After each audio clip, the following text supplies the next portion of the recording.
all the water on Earth today, every drop, is all the water there has ever been on the planet.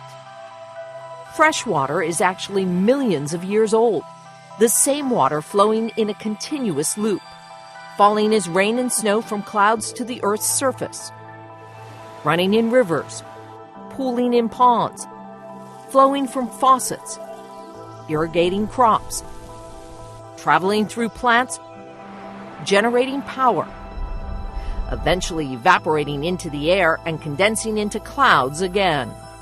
Why is there life on Earth?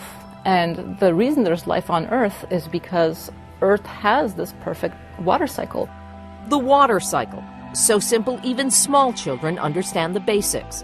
Yet so complex, the most advanced Earth scientists, hydrologists, geologists, and biogeochemists are studying every part and process.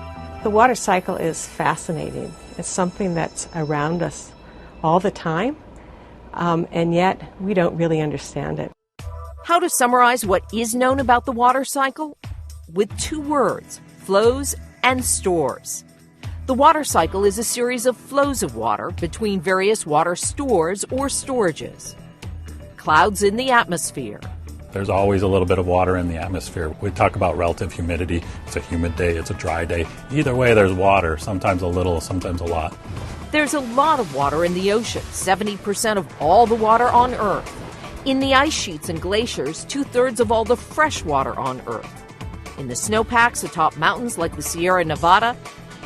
In the Great Lakes. In rivers and streams. In reservoirs and watersheds. In wetlands. In the soil, in and on plants and trees rooted in the soil, and beneath the soil, in water tables and underground aquifers like the Ogallala High Plains, which runs underneath parts of 8 states from South Dakota to Texas. All this storage is temporary. Water in all its forms is always in flux and always moving. And there is a name for every kind of movement in the water cycle, starting with precipitation. Precipitation is the process of water falling onto the surface of the Earth. You can have precipitation in many forms: rain, snow, hail. Rain is falling water in liquid form. Snow, ice, hail, and sleet are falling water in solid or frozen form. Fog and mist, falling water in gas or vapor form. Precipitation that falls directly onto the oceans becomes part of surface ocean and can be churned by wave and wind action into ocean currents. Rain and snow that falls directly on rivers and streams becomes one part of stream flow. Rain that falls onto land takes a different path to the river, as does the snow and ice that falls and collects on mountaintops when temperatures warm. When snow melts, some of it runs through the snowpack and goes into small streams, tributaries that feed into large rivers. What about that precipitation that falls on and over land? Some is intercepted by vegetation, plants, and trees. Like you might imagine someone in the game of football intercepting a pass. These are raindrops trying to come to the ground, and the leaves on the tree intercept them before they hit the ground. And the precipitation that does hit the ground, it can run off if the ground is hardscaped, covered with asphalt or concrete, or if the soil is too wet or saturated to absorb more water, like an over-soaked sponge. Otherwise, precipitation infiltrates the soil surface, percolates into the ground. Think of it as the water percolating through your coffee grounds in the morning. Gravity continues to pull it downward so it will move through. Through the topsoil, into spaces between soil and rock particles, down to bedrock and further into fractures, into deep underground aquifers. Even groundwater here is moving sideways or laterally, discharging toward a river, lake, or the sea. Generally, the deeper the flow, the slower the flow.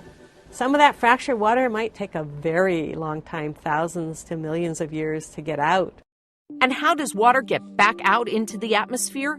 It evaporates, is turned from a liquid into a gas or vapor by the heat of the sun. If you put a bit of water into a bowl and you set it outside on a sunny day, it's going to disappear. It's still water, it's just in the form of a gas rather than the form of a liquid. Water evaporates from every wet surface, even from wet air. Some rain and snow evaporates into the air while falling. Water evaporates through our respiration and perspiration, and from plants through transpiration. Trans means through or across. Plant roots draw up groundwater. And plants pull that water up through their stems into their leaves and then release it back out through evapotranspiration. Evapotranspiration, a spelling bee-worthy term for evaporation from soil and water surfaces plus transpiration from plants. Evaporated water molecules are tiny enough to flow into the air, mix with smoke and dirt particles in the atmosphere, cool, condense into visible masses of water vapor, clouds. Winds move clouds into colder air, water droplets collide and merge, grow bigger and heavier until they are so heavy they fall again, as rain or snow, sleet or hail. Precipitation, collection, runoff, interception, infiltration, percolation, discharge, transpiration, evaporation, condensation. The water cycle.